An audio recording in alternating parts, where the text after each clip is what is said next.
In this video tutorial, I'm going to share to you on how you can fix HID compliant touchscreen driver is missing and no longer available in Device Manager. So let's get started. So press Windows key and letter R button together to open the run window. Here you have to simply type this command msdt.exe space hyphen id space device diagnostics. Okay.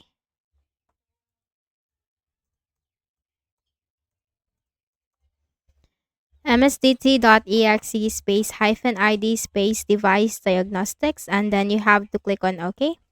So this will run the hardware troubleshooter, but in my case, this is disabled. But in your case, once you enter the command, you will be running the hardware troubleshooter. So simply follow the on-screen instructions, and then that will help you fix the issue.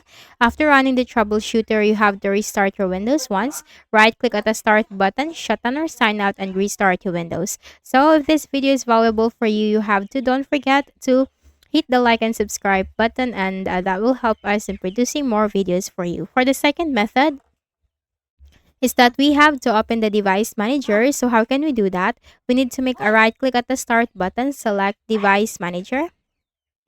Now once the device manager window is up, you have to click on the view tab. And here you have to click on show hidden devices. In some cases, this simple step can help you fix the issue.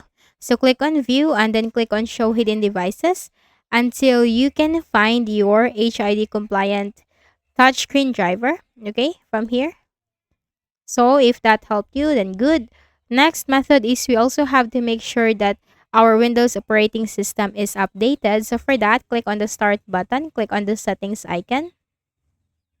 Here in the list of options on the left pane, we have to simply click on Windows Update, and that you have to make sure you are updated from here. Okay. So this will be downloading and installing all the updates on your Windows, and also click on this one, advanced options, and then you have to click on optional updates.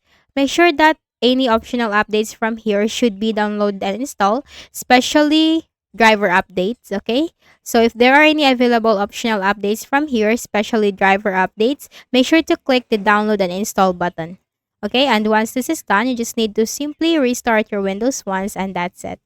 So I hope this video helped you. Do not forget to hit and subscribe, hit the like button and subscribe to this channel. Thank you for watching.